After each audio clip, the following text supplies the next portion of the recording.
Now next section ही section D, और section D के जितने भी क्वेश्चन है सारे आपके 4 मार्कर होते हैं। 4 मार्कर नहीं, इनफैक्ट 5 मार्कर होते हैं। ठीक है, सीधा एरर। तो ये प्रिंटिंग एरर है, मैं आपको स्टार्टिंग में बता रहा हूँ। ठीक है, 5 मार्कर होता है आपका सेक्शन डी। क्वेश्चन नंबर 32 का, bag contain 6 red 4 white and 8 blue balls. Question में आपको कहा जा रहा है एक बैग है जिसमें 6 आपके पास क्या है, रेड बॉल्स। 4 आपके पास क्या है, वाइट बॉल्स। और 8 आपके पास क्या है, ब्लू बॉल्स। इसमें कोई दिक्कत? ठीक है। फिर आपको क्वेश्चन में कहा जा रहा है, if 3 balls are drawn at random. अब आप इस बैग में से, जिसमें ये सारी बॉल्स हैं, इसमें से आपको 3 बॉल्स निकालनी। तो इसको मैं हाईलाइट कर देता हूँ, बस ये ध्यान रखना है कि यहाँ पे बॉल्स टोटल कितनी निकालनी है, 3। ठीक है, बॉल्स कितनी निकालनी है, 3। अब कहा जा रहा है find the probability that one is red. अब ये फर्स्ट पार्ट है। फर्स्ट पार्ट में कहा जा रहा है कि इसकी प्रोबेबिलिटी क्या होगी, कि जो आप 3 बॉल्स निकालोगे उसमें से एक बॉल क्या होगी, रेड, और 2 बॉल्स क्या होंगी, व्हाइट। पहले थी, मैं समझ में आ गई? ठीक है, तो पहले अगर मैं फर्स्ट पार्ट की बात करता हूँ,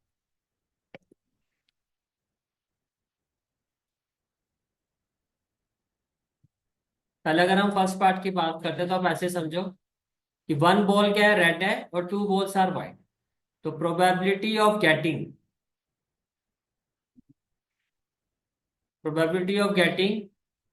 1 red ball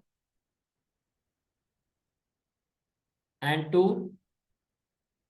white balls and 2 white balls। ये क्लियर हो गया? It will be equal to, देखो, यस, क्योंकि 6, ये नहीं कहा कि रेड बॉल होनी, जितनी रेड बॉल है उसमें से भी आगे चॉइस है कि 6 में से भी एक ही निकालनी है। तो मैं बोल सकता हूँ 6C1 फेवरेबल केस ये होगा। एंड मल्टीप्लाई क्यों, क्योंकि हमें ये भी एंड है, ये भी चाहिए हमें। 2 वाइट होनी चाहिए, तो 4 में से 2 वाइट बॉल क्या होगा, 4C2। Very good. और टोटल केस क्या होगा, टोटल कितनी है, 8 + 4 12, 12 + 6 18। तो टोटल हो गया 18C3। इस पे को डाउन। ठीक है, अब जब आप इसको सॉल्व करोगे तो 6C1 की वैल्यू क्या होगी, 6। 4C2 को जब आप सॉल्व करोगे तो देखो ये हो गया 4 फैक्टोरियल, अपॉन क्या हो गया, 2 फैक्टोरियल। 4 - 2 क्या होगा, 2 फैक्टोरियल होगा। इसका मतलब ये जो 4 फैक्टोरियल है, इसको मैं लिख सकता हूँ 4 × 3 × 2 फैक्टोरियल। ये क्लियर हो गया? अच्छा, इधर देखो, ये हो गया 18 फैक्टोरियल, अपॉन में क्या होगा, 3 फैक्टोरियल। और 18 - 3 क्या होगा, 15 फैक्टोरियल होगा। ठीक है, n फैक्टोरियल। अब इस 18 फैक्टोरियल को हम क्या लिख सकते हैं, 18 को आप लिख सकते हो 18, 17, 16 × 15 फैक्टोरियल। ये क्लियर हो गया? ठीक है, अब देखो, 2 फैक्टोरियल से 2 फैक्टोरियल कैंसिल हो गया। अब ये जो 2 फैक्टोरियल है, इसका मतलब 2 ही तो हो गया। इसका मतलब क्या हो गया, 2 हो गया। तो 2 × 2 क्या हो गया, 4। ये तो ऐसे हो गया। 15 से 15 फैक्टोरियल। ये जो 3 फैक्टोरियल है, 3 फैक्टोरियल की वैल्यू क्या होती है, 6। तो मैं 3 फैक्टोरियल को 3 × 2 लिख देता हूँ, 3 × 2। जब आप इसको सॉल्व करोगे तो देखो, 3 × 6 = 18, और 2 × 8 = 16। 2 × 8 क्या होगा, 16। जब आप इसको सॉल्व करोगे तो देखो, 6 × 2 = 12, और 12 × 3 = 36। और यहाँ पे देखो, 8 × 6 = 48। 48 को 17 से करो, 8 × 7 = 56। 7 × 4 = 28, और 3 = 33। 1 × 8 = 8, 1 × 4 = 4, 6, 8 और 3 11, 5 और 3 8, 816 आएगा। ठीक है, अब ये हो जाएगा आपका, चलो 3 से करते हैं। 3 × 1 = 3, 3 × 2 = 6, 3 × 2 = 6, 3 × 7 = 21, 3 × 2 = 6, 2 × 6 = 12, 2 × 1 = 2, 2 × 3 = 6, 2 × 6 = 12। और किस पे जाएगा, 2 × 3 = 6, 2 × 6 = 12, 2 × 8 = 16। बस, ये आपका आंसर है। ठीक है, इसके बाद आते हैं नेक्स्ट।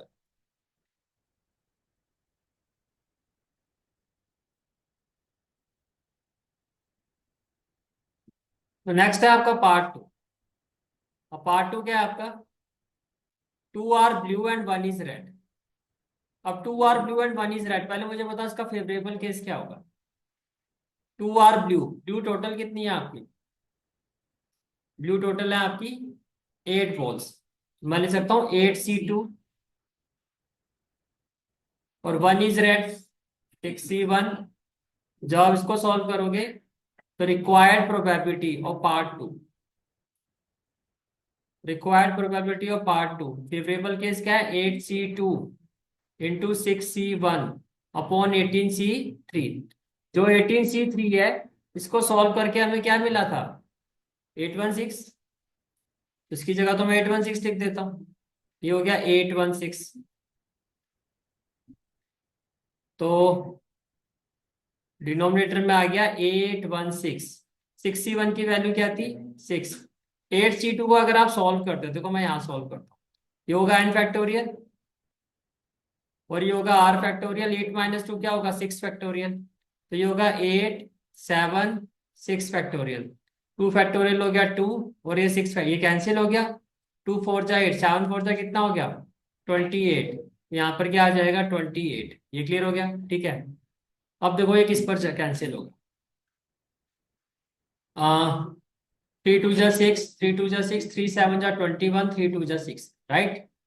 और 2 1 जा 2, 2 4 जा 8, 2 1 जा 2, 2 3 जा 6, 2 6 जा 12, अगेन 2 7 जा 14, 2 6 जा 12, 2 8 जा 16, 2 1 जा 2, 2 3 जा 6, 2 4 जा 8। तो आपका आंसर क्या आ रहा है, 7/34। कोई डाउट है तो बताओ, क्लियर हो गया, ठीक है। इसके बाद आता है पार्ट,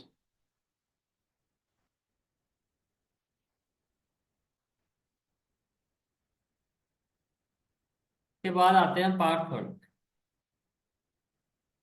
पार्ट थर्ड में आपको क्या कहा जा रहा है, that what is the probability that 1 is red, पर टोटल तो 3 बॉल्स हैं।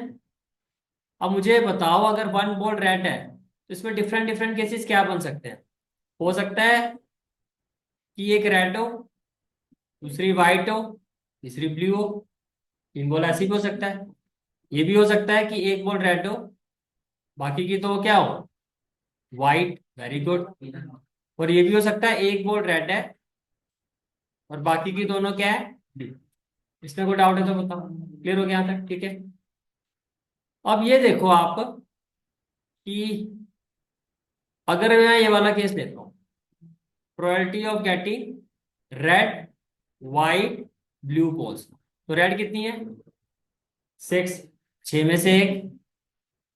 वाइट कितनी है, व्हाइट बॉल्स कितनी है आपकी, व्हाइट बॉल है आपकी 4, और ब्लू कितनी है 8। तो व्हाइट 4 है और ब्लू 8 है। तो व्हाइट 4 है, 4 में से कोई भी एक होगा ये, और ब्लू 8 है तो 8C1, लेकिन टोटल तो वही रहेगा 18C3। अब इसको जब आप करोगे तो एक केस तो ये बन गया, ठीक है। अच्छा उसके बाद है और, मतलब इसमें जो रिक्वायर्ड प्रोबेबिलिटी होगी, रिक्वायर्ड प्रोबेबिलिटी, मैं यहाँ प्रोबेबिलिटी ऑफ गेटिंग दिस, और ये भी हो सकता है और ये भी हो सकता है, बात समझ में आ रही है। तो इसको यहाँ ना लिख के इसको आप ऐसे लिख, ये हो गया क्लियर। तो ये फर्स्ट वाला केस तो आपने लिख दिया कि भैया इसकी प्रोबेबिलिटी क्या होती है। अच्छा और का मतलब मल्टीप्लाई है प्लस, प्लस, और का मतलब क्या होता है, प्लस। तो इसमें क्या कर दो आप आगे, प्लस कर दो। अब ये बताओ रेड बॉल की प्रोबेबिलिटी क्या होगी, 6C1, और व्हाइट बॉल 4 है, बाकी की दोनों व्हाइट है तो 4C2, अपॉन में क्या हो जाएगा 18C3, ये भी हो गया। प्लस ये वाला केस आ जाए 6C1, और ब्लू बॉल्स कितनी है 8C2, अपॉन में क्या हो जाएगा 18C3। देखो फर्स्ट वाला केस तो इजी है, क्यों, क्योंकि अगर ये r अगर 1 होता है तो जो n की वैल्यू होती है वही आपका आंसर होता है। यानी कि इसका मतलब ये हो गया कि 6C1 क्या होगा 6, 4C1 क्या होगा 4, और 8C1 क्या होगा 8, और 18C3 कितना 816, 816। तो ये हो गया 816, ये क्लियर हो गया, ठीक है। फिर आ जाओ plus 6C1 into 4C2, I think previous case ही था, ये रहा 6C1 इंटू 4C2, कितनी आई थी वैल्यू, 3/68। तो मैं सीधा लिख दूं 3/68, समझ में आ रहा है? तो ये हो गया 3/68 प्लस, नेक्स्ट केस क्या है, 6C1 8C2। तो देखो ये रहा 6C1 8C2/18C3, ये वैल्यू कितनी आई थी, 7/34। तो इसकी जगह लिख देते हैं 7/34। तो ये हो गया 7/34। कोई डाउट है तो बताओ, क्लियर हो गया? ठीक है, आप देखो अब जब आप इसको सॉल्व करोगे तो अगेन 3 2 जा 6, 3 2 जा 6, 3 7 जा 21, और 3 2 जा 6, फिर वही आ गया, ठीक है। 4 1 जा 4, 4 6 जा 24, 4 8 जा 32। अब 68 भी दिखाई दे रहा है, और अगर इसको और आगे लेके आते हो तो 2 4 जा 8, 2 3 जा 6, 2 4 जा 8, 34। आई थिंक आगे करने से बेटर है हम एलसीएम ले लेते हैं 68, क्योंकि कैलकुलेशन इजी हो जाएगी। जैसे आप एलसीएम लोगे 68, तो 34 68 पे किस पे जाएगा, 2 पर। 2 2 जा 4, 4 4 जा 16, 68 से 68 कैंसिल, तो क्या आ जाएगा 3। 34 2 जा 68, 7 2 जा क्या हो जाएगा 14। क्लियर हो गया? ठीक है, अब आगे देखो, ये होगा 16 और 14 + 3 कितना होगा, 7 और 6 13, 2 और 1 3 कितना हो गया, 33/68। ये आपका आंसर हो गया, and this is the final answer of this. Is it clear? ठीक है।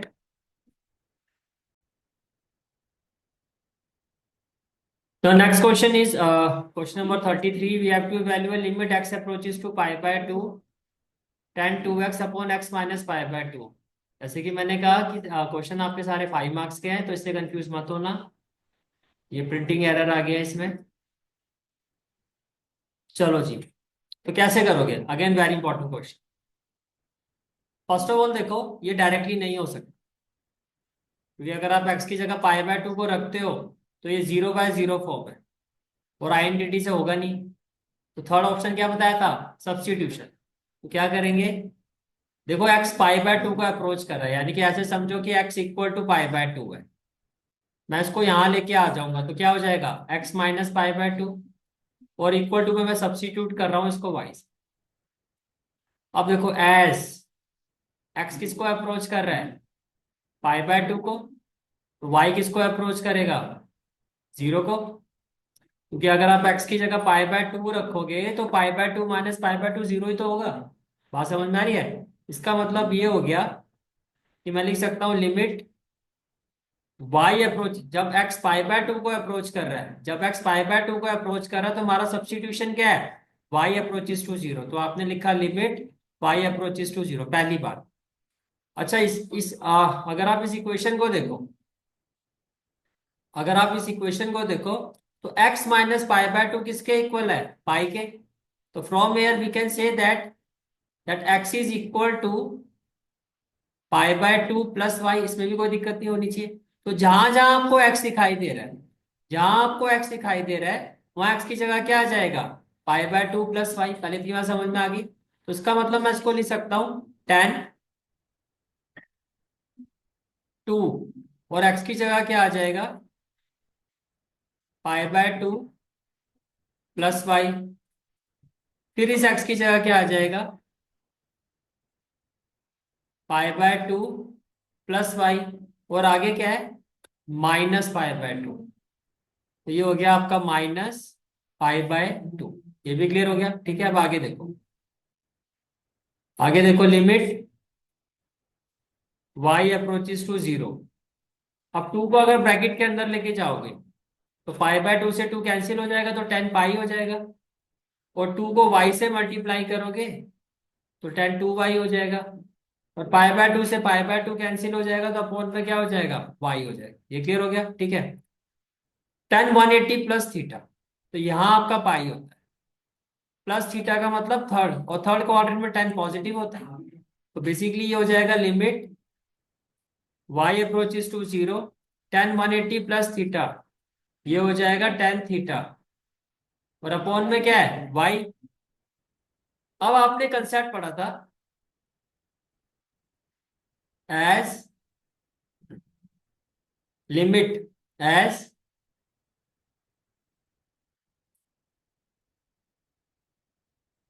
As limit theta approaches to 0,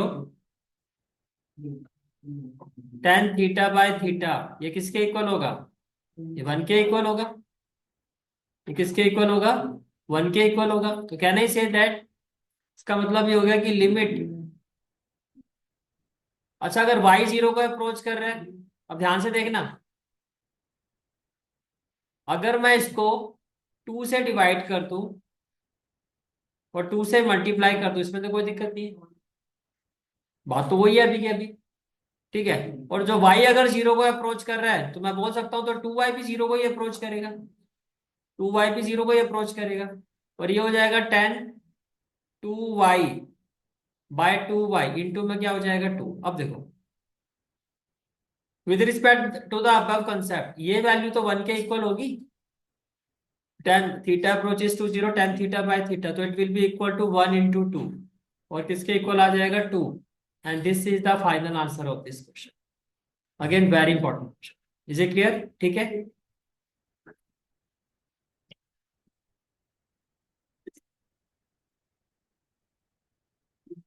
चलो जी, let's move to the next question.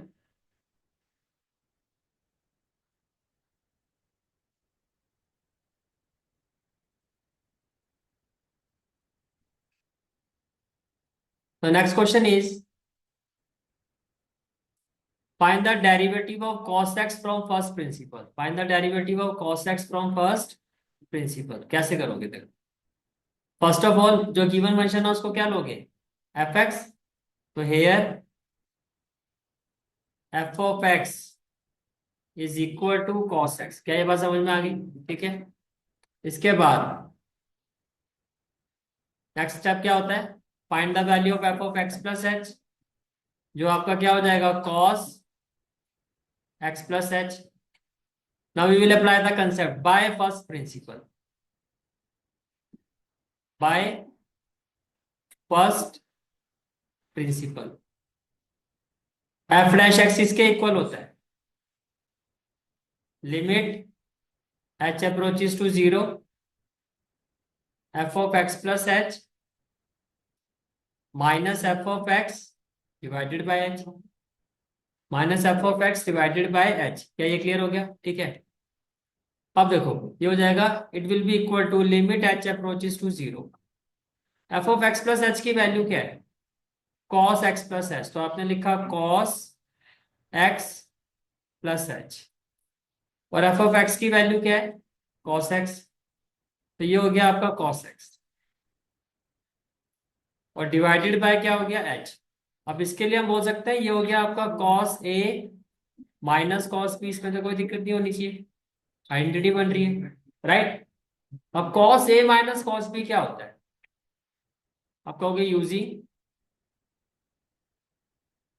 Cos A minus cos B and it is equal to, very good, -2 sine A plus B by 2 sine A minus B by 2।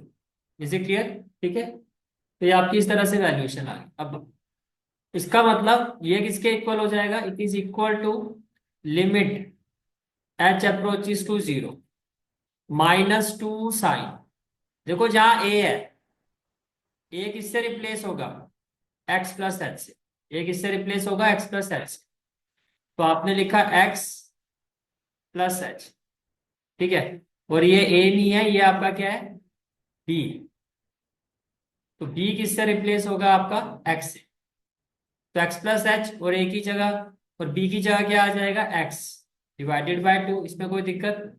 फिर आ जाएगा sign, again ये जो ए है आपका, ये हो गया एक्स प्लस एच, और माइनस बी ये हो गया minus x divided bye 2। Clear हो गया? और अपोन में क्या हो जाएगा आपका? एच, अपोन में क्या हो जाएगा? एच। ये क्लियर हो गया? ठीक है, अब ये हो गया limit H approaches to 0 -2 sine, ये हो गया आपका एक्स प्लस एक्स, कितना होगा? 2x, 2x बाय 2 करोगे तो 2, तो ये हो गया 2, प्लस क्या हो गया? h बाय 2, ये हो गया h बाय 2, तो ये हो गया h बाय 2 साइन एक्स, हाँ एक्स प्लस एक्स हो गया आपका 2x, और 2x/2 क्या होगा आपका एक्स। इसके बाद देखो एक्स से एक्स कैंसिल हो जाएगा, तो ये कितना हो जाएगा sin h/2। तो ये आप लिखोगे sin h/2, और अपॉन में क्या हो जाएगा h, अपॉन में क्या हो जाएगा आपका h हो जाएगा। ये क्लियर हो गया? ठीक है, अब देखो h किसको अप्रोच कर रहा है, जीरो को अप्रोच, h किसको अप्रोच कर रहा है, जीरो को कर रहा है। ठीक है, तो क्या मैं इसको ऐसे ले सकता हूँ, limit h approaches to zero -2 sin x+h/2। अच्छा आगे देखो, और मैं आगे ले सकता हूँ लिमिट, अगर h जीरो को अप्रोच कर रहा है, आप एग्री करते हो, तो h/2 भी जीरो को ही अप्रोच करेगा। अब देखो ये है sine theta, that is sin h/2, लेकिन आप अपॉन में देखो तो ये h है, तो h को क्या लिखूंगा मैं, क्या मैं इसको h/2 इंटू 2 लिख सकता हूँ, 2 से डिवाइड 2 से मल्टीप्लाई। तो बेसिकली आप देखो ये बन गया आपका limit theta approaches to zero sine theta by theta, जो किसके इक्वल होगा, 1 के इक्वल होगा। और ये जो 2 है ये 2 से कैंसिल हो जाएगा, यहाँ h की जगह जीरो रखोगे तो ये पूरा जीरो हो गया। तो finally it is equal to minus sine X. Cos X का डेरिवेटिव आपको पता है minus sine X, cos X का जो डेरिवेटिव है आपका माइनस साइन एक्स ही होता है। Is it clear? ठीक है।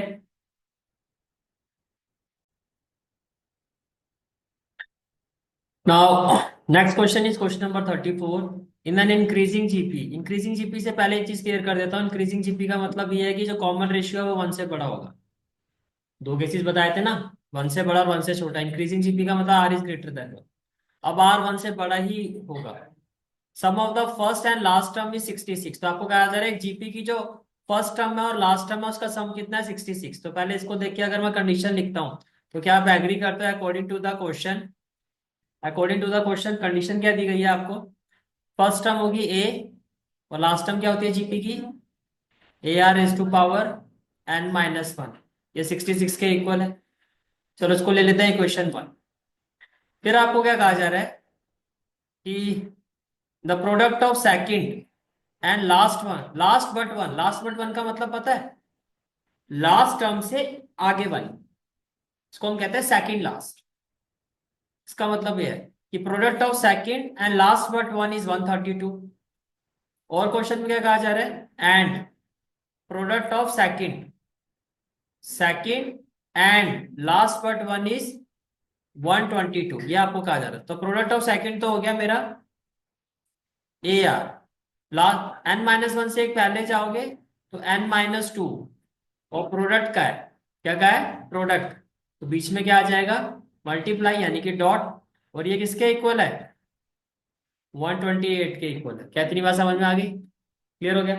ठीक है, अब देखो बेस आपका सेम है, यहाँ पे आर की पावर क्या है 1, बेस आपका सेम है, तो आर, तो क्या मैं इसको ऐसे ले सकता हूँ, देखो ए ले रहा हूँ, R⁻, बेस सेम है तो n-2 + 1 करोगे तो n-1 ही आएगा,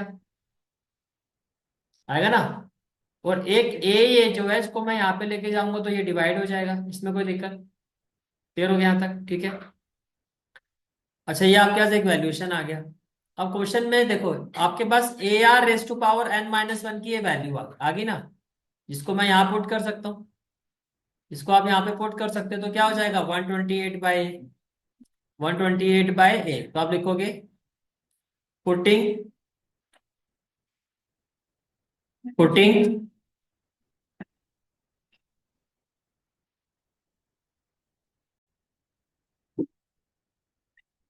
पुटिंग वैल्यू ऑफ AR⁻n-1 किसमें पुट करोगे, in equation 1, in equation, in equation 1, clear हो गया? जब आप इक्वेशन 1 में पुट करोगे तो ये हो जाएगा ए, प्लस इसकी वैल्यू क्या हो जाएगी 128/, तो ये हो गया 128/A, और इक्वल टू में क्या हो जाएगा 66। पहले बताओ ये एग्री करते हो, ये इक्वल टू में क्या हो जाएगा 66। जब आप इसको सॉल्व करोगे तो देखो आपका एलसीएम क्या आ जाएगा, ए, ए इंटू ए ए स्क्वायर प्लस में क्या हो जाएगा 128 और ये जो एलसीएम आया है इक्वल टू में क्या हो जाएगा 66। Can I say that A square, देखो ए को 66 से मल्टीप्लाई करोगे 66 ए होगा, तो लेफ्ट हैंड साइड में जाके हो जाएगा माइनस, और प्लस क्या हो जाएगा 128, प्लस क्या हो जाएगा 128 और इक्वल टू में क्या हो जाएगा जीरो हो जाएगा, इक्वल टू में क्या हो जाएगा जीरो। अब 128 के ऐसे फैक्टर बनाओ कि -66 ए आ जाए, तो वो फैक्टर्स क्या होंगे, वो फैक्टर्स होंगे आपके ए स्क्वायर -62 ए स्क्वायर 66 है ना, तो इसको क्या लिखोगे a square -2 a -64 a plus 128 equal to zero. Agree करते हो, मल्टीप्लाई करके देखो 128 ही आएगा।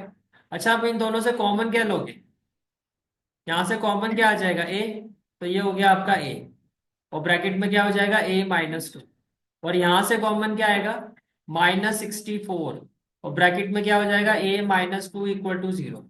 अब क्या आप लोग एग्री करते हो यहां से कॉमन क्या आएगा a-2, तो यहां से कॉमन आ गया a-2 और बाकी का क्या हो गया a-64 इक्वल टू क्या हो जाएगा जीरो। तो अगर a-2 ये जीरो के इक्वल है तो a की वैल्यू क्या होगी 2, और अगर ये जीरो के इक्वल है तो ए की वैल्यू क्या होगी 64। क्लियर हो गया, ठीक है। अच्छा अब यहाँ दे a r S to power N -1 128 by a के इक्वल था, अगर आप इस इक्वेशन को देखें, मैं इसको कॉपी कर ले।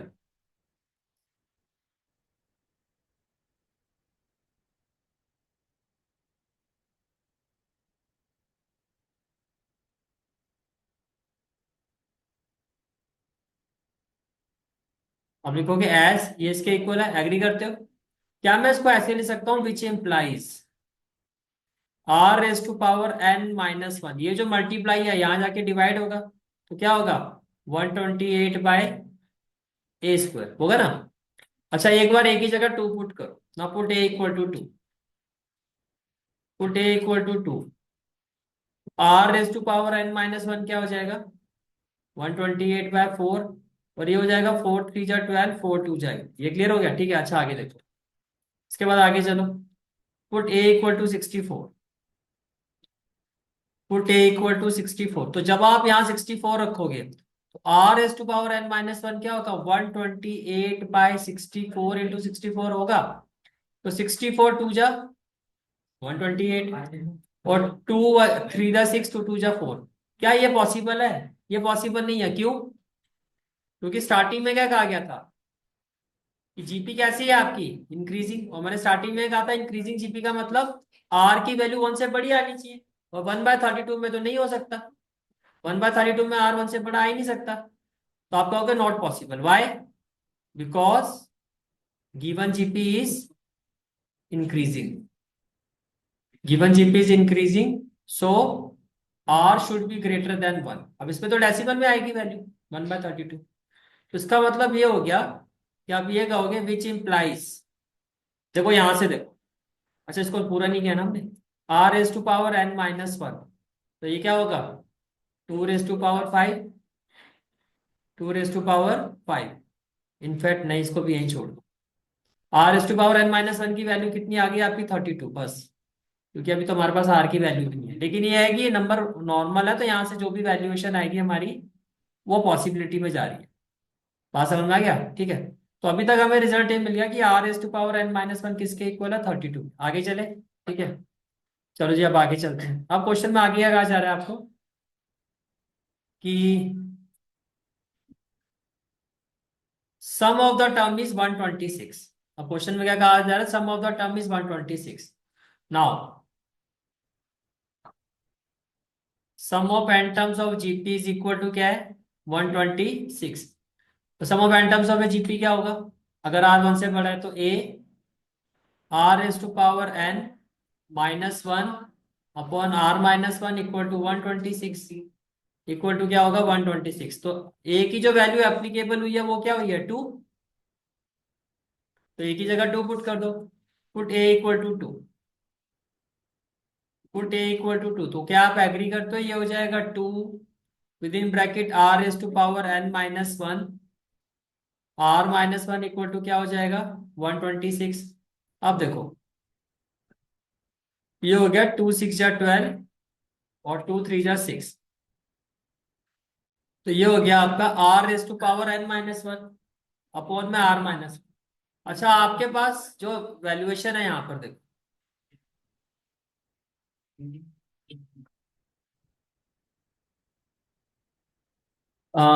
जब आपने इसको सॉल्व किया था तो ये कितना आया था n-2 + 1। n-2 + 1 कितना हो गया था n-1। ये आपने वैल्यू पुट कर दी थी, ये हमने वैल्यू पुट कर दी थी, ठीक है। और यहां से जब आपने इसको सॉल्व किया था तो ये अब आपके पास कुछ इस तरह का केस बन गया था कि r raise to power n, देखो r raise to power n-1 है हमारे पास, और यहाँ पे है r raise to power n, तो ये तो बात नहीं बन रही। आपके पास जो वैल्यू है वो किसकी है, आपके पास वैल्यू है r raise to power n-1, है ना। अच्छा मैं इसको अगर r-1 से मल्टीप्लाई कर दूं, और ये तो एज इट इज है ही r-1, और इक्वल टू में इसको मैं 63 रखूं, तो मुझे ये बताओ आप कि क्या ये और ये सेम है ना। क्यों, बेस सेम है। आप कहोगे सर बेस तो सेम है, ये हो गया n-1 और ये +1, कैंसिल होके r raise to power n-1 ही आ रहा है। लेकिन इसका बेनिफिट क्या है, ऐसे लिखने से बेनिफिट है कि मैं इसकी जगह क्या लिख सकता हूँ 32, मैं इसकी जगह क्या लिख सकता हूँ 32। बात समझ में आ गया, इसको आपने ऐसे लिखा, और यही इस क्वेश्चन का सबसे important step, this is the most. और जब भी एग्जाम में आता है इसी क्वेश्चन, ये जो स्टेप होता है सबसे इंपॉर्टेंट है, उस वैल्यू को कैसे हम लेके आए पीछे, नहीं तो आगे सॉल्व होगा ही नहीं। ये वैल्यूज तो है ही नहीं हमारे पास, समझ में आ गया। अब आप देखो, अच्छा ये ब्रैकेट नहीं है भाई, ये ब्रैकेट नहीं है, ये इंटू r-1 है, इंटू में क्या है r-। अच्छा ये बताओ r raise to power n-1 की वैल्यू 32, तो क्या मैं इसकी जगह 32 लिखूं, और 32 और इंटू में क्या r-1, वैसे कह रहा हूँ ब्रैकेट मत लगा देना गलती। तो ये हो जाएगा 32 इंटू आर, और आगे क्या है -1, ये ऐसे बनेगा। और ये जो r-1 अगर मैं इसको यहां ले जाऊं तो 62 इंटू आर क्या हो जाएगा 63r, और -1 इंटू 63 क्या हो जाएगा -60, माइनस क्या हो जाएगा, और ये हो जाएगा 63r, राइट। ये होगा 63r -63, तो आपने लिखा 63r -63, इसमें कोई डाउट, ठीक है। अब देखो ये तो है 63r, और ये क्या है 32r, इसको मैं यहां ले जाऊं तो क्या हो जाएगा -32r। अच्छा ये आपका -63, ये यहाँ लेफ्ट हैंड साइड में जाएगा तो क्या हो जाएगा +63, और आगे हो जाएगा -1, इसमें कोई डाउट है तो बताओ। 63, 3 - 2 क्या होगा 1, और 6 - 3 क्या होगा 3, 31r, और ये हो गया 62, r से डिवाइड हो जाएगा। देखो r की वैल्यू आ गई, आ गई ना। अब देखो नाउ हमारे पास वैल्यू क्या है r raise to power n-1, किसके इक्वल था 32 के। अब मैं r की जगह क्या रख सकता हूँ 2, put r is equal to 2। जैसे r की जगह 2 रखोगे तो ये हो जाएगा 2 रेस टू पावर n-1, और 32 की जगह हो जाएगा 2 रेस टू पावर 5। अब आप एक बात बताओ, क्या बेस सेम है आपका, बिल्कुल सेम है। तो n-1 इक्वल टू क्या हो जाएगा, n की वैल्यू क्या हो जाएगी 6, n की वैल्यू क्या हो जाएगी 6, n की वैल्यू क्या हो जाएगी 6, राइट। उसने यही पूछा था कि how many terms are there in this GP, how many terms का मतलब n की वैल्यू पूछी थी, तो आप कहोगे there are 6 terms in this with respect to this condition. Again extremely important question, extremely important question, clear हो गया, ठीक है।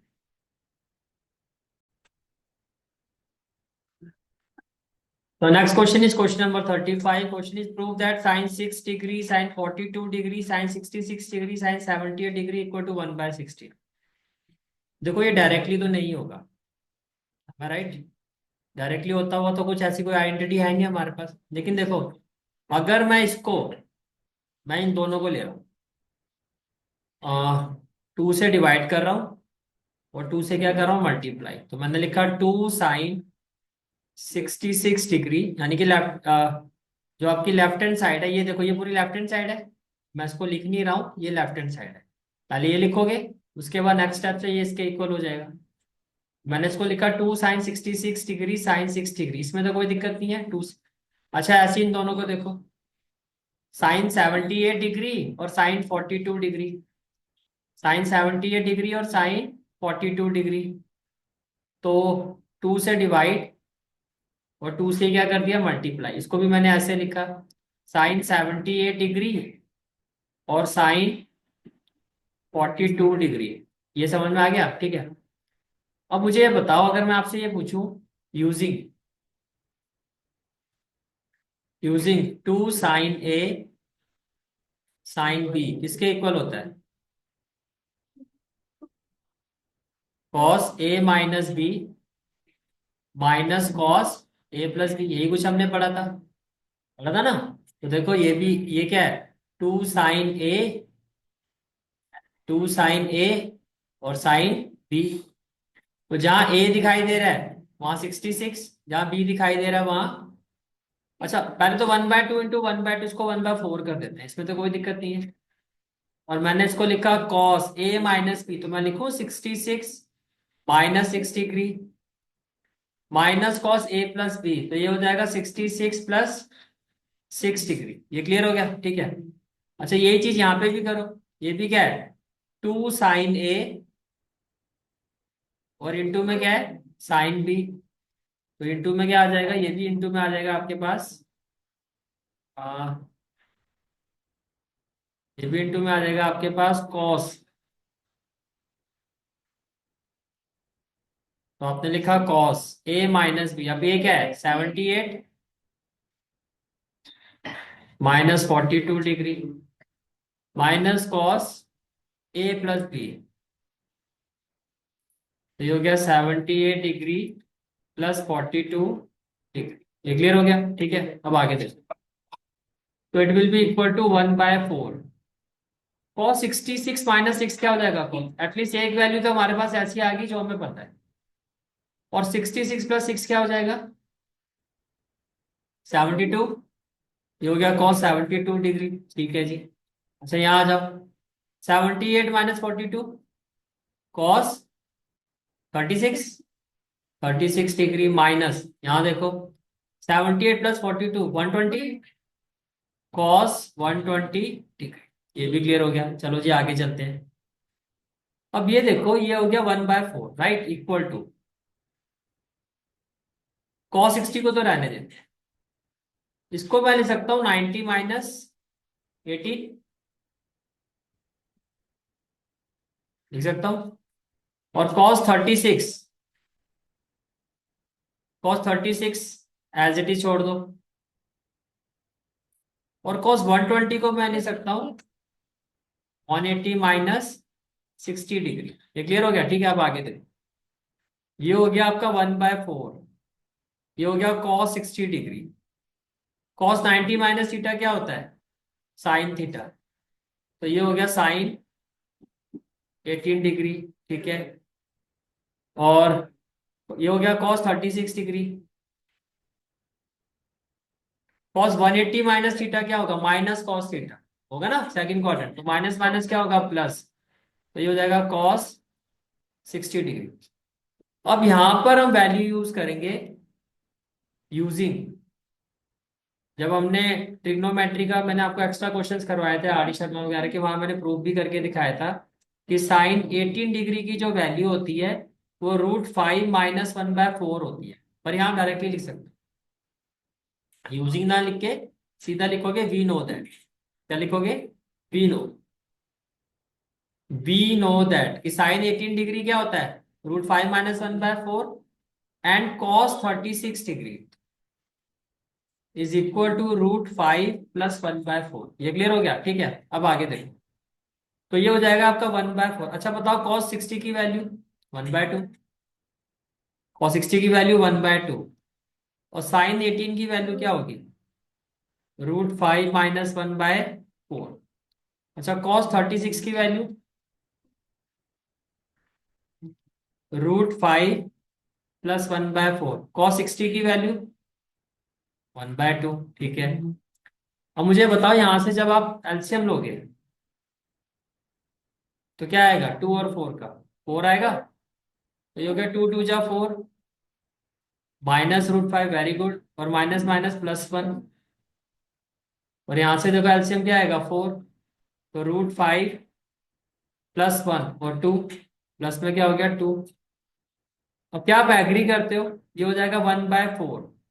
यहाँ देखो 2 + 1 क्या होगा, 3, तो ये हो गया 3 - √5/4, और इसको देखो 2 + 1 3, 3 + √5/4 होगा। अच्छा अब आगे देखो, तो ये हो गया 1/4, और 4 × 4 क्या होगा, 16। ये हो गया A - B, तो आपने लिखा 3 - √5, और ये हो गया 3 + √5। ये क्लियर हो गया, ठीक है। अब आगे देखो, जब आप इसको सॉल्व करोगे तो ये क्या है, A - B, और ये क्या है, A + B, तो क्या हो जाएगा, हाँ, 1/4 A² हो गया, 3 का स्क्वायर क्या होगा, 9, √5 का स्क्वायर 5/16, ये कुछ ऐसे हो जाएगा। अब ये हो जाएगा 1/4, 9 - 5 क्या होगा, 4/16, 4 × 1 = 4, 4 × 4 = 6, तो आ गया 1/16, which is equal to right hand side, ऐसे होगा ये question। बात समझ में आ रही है, ठीक है। इसके बाद आगे चलो,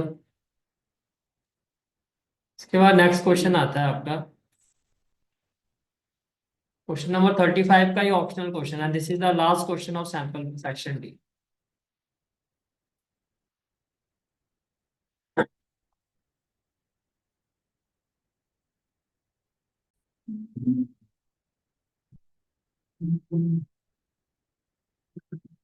नेक्स्ट क्वेश्चन जो आता है आपका वो सेक्शन डी का लास्ट क्वेश्चन है, क्वेश्चन नंबर 35 का ऑप्शनल क्वेश्चन है। Prove that cos 2π/15 into cos 4π/15 into cos 8π/15 into cos 16π/15, और ये किसके इक्वल है, 1/16 के।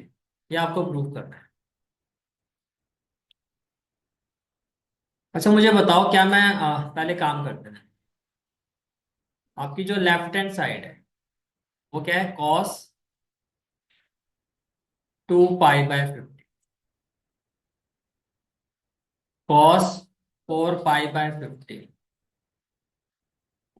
cos 8π/15, cos 16π/15, यही है ना, ठीक है। अच्छा मुझे एक बात बताओ, क्या मैं इसको ऐसे लिख सकता हूँ कॉस, नहीं नहीं, 2π/15 लिखा हुआ है, क्या इसको भी मैं ऐसे लिख सकता हूँ cos 2 × 2π/15, इसमें तो कोई दिक्कत नहीं है। क्या मैं इसको भी ऐसे लिख सकता हूँ cos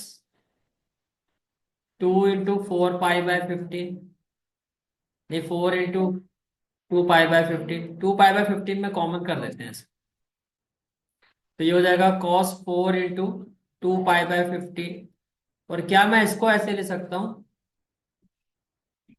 यस cos 8 × 2π/15, तो 2π/15 आ गया हमारे पास, राइट। अब अगर मैं पुट से 2π/15 को हम क्या ले लेते हैं, पुट 2π/15 इक्वल टू अल्फा, तो ये क्या हो जाएगा, कॉस अल्फा, ये cos 2 अल्फा, वेरी गुड, ये cos 4 अल्फा, और ये क्या हो जाएगा, इंटू cos 8 अल्फा, ये हो गया, ठीक है। अच्छा अब आगे देखो, अब अगर मैं इसको 2 sin अल्फा से मल्टीप्लाई और 2 sin अल्फा से क्या कर दूं, डिवाइड, बाकी एज इट इज, बाकी एज इट इज का मतलब कॉस अल्फा, इसको ब्रैकेट में कर देते हैं, फिर आगे क्या है, cos 2 अल्फा, फिर आगे क्या है, cos 4 अल्फा, और फिर आगे क्या है, cos 8 अल्फा। ये क्लियर हो गया, ठीक है। तो आपके पास क्या आ जाएगा, देखो 2 sin थीटा cos थीटा, तो ये कितना हो जाएगा, sin 2 अल्फा हो जाएगा, और इसके साथ फिर देखो ये अल्फा वाला ही जुड़ गया, ये भी cos 2 अल्फा हो गया। तो क्या हो गया, cos 4 alpha cos 8 alpha upon में 2 साइन अल्फा अपॉन में 2 साइन अल्फा। अब बताओ क्या करना चाहिए। अगर मैं इसको 2 से मल्टीप्लाई कर दूं, 2 से मल्टीप्लाई कर दूं और 2 से डिवाइड कर दूं, फिर बन जाएगा 2 साइन ए कॉस ए। तो ये हो जाएगा आपका साइन 2 अल्फा, अल्फा की 2 ए की जगह क्या हो जाएगा 2 अल्फा, इंटू में क्या हो जाएगा कॉस 4 अल्फा, और इंटू में क्या हो जाएगा कॉस 8 अल्फा, और अपॉन में 2 2 जा क्या हो गया 4 साइन अल्फा। एग्री करते हो। अब देखो अगर आप इसको सिंप्लीफाई करोगे तो 2 2 जा क्या हो गया साइन 4 अल्फा, इंटू में क्या हो गया कॉस 4 अल्फा, इंटू में क्या हो गया कॉस 8 अल्फा, और अपॉन में क्या हो गया 4 साइन अल्फा। ये भी क्लियर हो गया। ठीक है, आप देखो आगे। अब मैं अगेन 2 से मल्टीप्लाई 2 से डिवाइड, फिर बन जाएगा 2 साइन ए कॉस ए। तो डायरेक्टली लिखो साइन 2, देखो ये होगा साइन 2 ए, तो जो आपका साइन 2 ए होगा साइन 2 ए की जगह क्या होगा 4 अल्फा, और ये होगा साइन 8 अल्फा, ये क्या होगा साइन 8 अल्फा। तो आपने लिखा साइन 8 अल्फा, और इंटू में क्या हो जाएगा कॉस 8 अल्फा, और अपॉन में 2 इंटू 4 क्या हो जाएगा 8 साइन अल्फा। इसमें कोई डाउट है तो बताओ। Again yes, again we will do multiply numerator and denominator by 2। तो आप न्यूमरेटर को 2 से मल्टीप्लाई कर दो